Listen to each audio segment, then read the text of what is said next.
एक अच्छी डरावनी कहानी की सबसे बड़ी खासियत क्या होती है?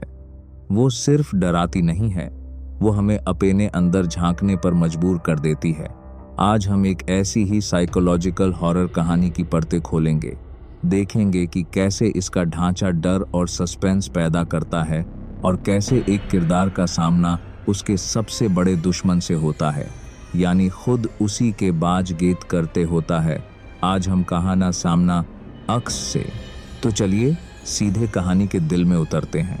बस एक पल के लिए सोचिए, एक रात आप शीशे के सामने खड़े हैं और आपका अक्स आपसे पहले हिल जाता है।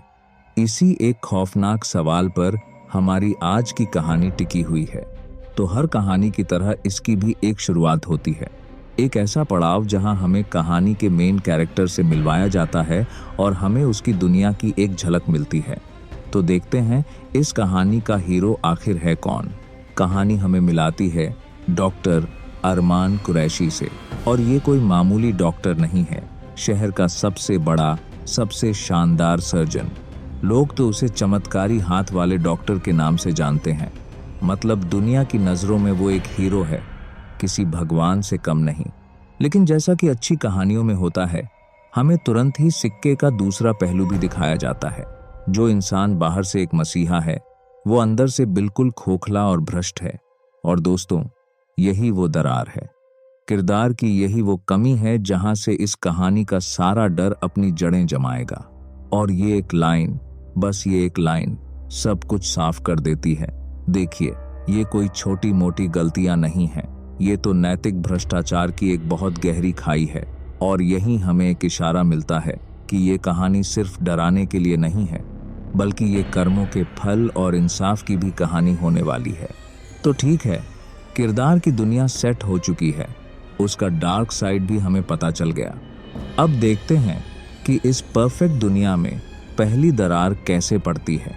अब कहानी का वो हिस्सा शुरू होता है जहां तनाव धीरे धीरे बढ़ना शुरू होगा और एक के बाद एक घटनाएं हमारे हीरो को उसके अंजाम की तरफ धकेलेंगी। यहाँ पर ना कहानी एक बहुत ही क्लासिक हॉरर ट्रिक का इस्तेमाल करती है, जिसे कहते हैं इविल डॉपलगैंगर या दुष्ट हमशक्ल। मतलब जब आईने में दिखने वाला अक्स सिर्फ एक परछाई नहीं रह जाता, बल्कि वो किरदार के सारे गुनाहों का, उसके अंदर छिपे अंधेरे का एक जिंदा सबूत बन जाता है। और देखिए, सस्पेंस को कितनी खूबसूरती से बिल्ड किया गया है। ये सब कुछ अचानक नहीं होता। पहले अक्स बस एक पल के लिए पीछे रह जाता है, फिर अरमान जब दोबारा चेक करता है तो वो पूरी तरह से जम जाता है। और फिर वो होता है जो अरमान की दुनिया हिला देता है। वो अक्स मुस्कुराता है, हर एक स्टेप के साथ डर और गहरा और ज्यादा असली लगने लगता है। और बस इसी पल में सब कुछ बदल जाता है। अब वो रिश्ता पलट गया है। आईना अब सिर्फ उसकी नकल नहीं कर रहा, वो उसे देख रहा है, उसे जज कर रहा है। अरमान अब अपने बाथरूम में अकेला नहीं है। और यही एहसास इस कहानी के असली खौफ की नींव रखता है। लेकिन कहानी यही नहीं रुकती। एक बार जब हकीकत में दरार पड़ जाती है ना, तो चीजें और तेजी से बिखरने लगती हैं। कहानी अब अरमान पर दबाव और बढ़ाएगी, तब तक जब तक वो पूरी तरह टूट ना जाए। और यहाँ हम देखते हैं कि अरमान का अपनी जिंदगी पर कंट्रोल कितनी तेजी से खत्म हो रहा है। ये बस कोई एक दो अजीब घटनाएं नहीं है, नहीं, एक ही रात में उसके अतीत के पाप एक पूरी अलौकिक घटनाओं की चेन बनकर लौटते हैं। और फिर वो आवाज, डॉक्टर सर्जरी पूरी करो। ये शब्द बहुत असरदार है, क्योंकि ये सिर्फ किसी भूत की आवाज नहीं है, ये तो खुद अरमान का दबा हुआ ज़मीर है, जो उसे उन शब्दों से सता रहा है जिन्हें उसने कभी अनसुना कर दिया था।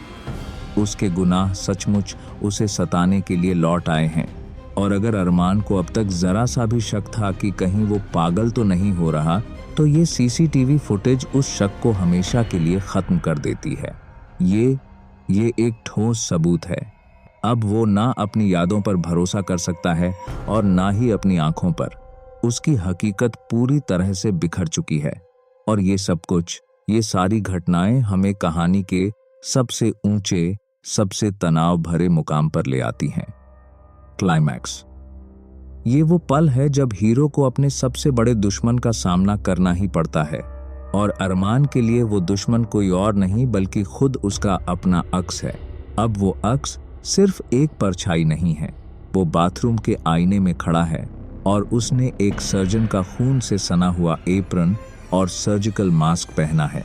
वो अरमान के ज़मीर का जीता जागता खौफनाक रूप बन चुका है और वो टकराव के लिए पूरी तरह से तैयार है।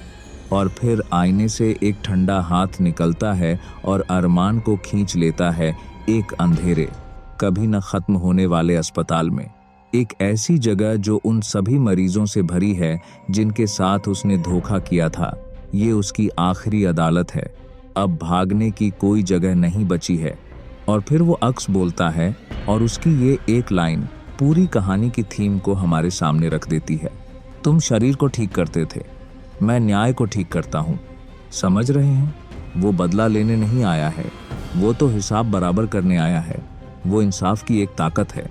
ये कोई जिस्मानी टॉर्चर नहीं है, ये उससे कहीं ज्यादा भयानक है।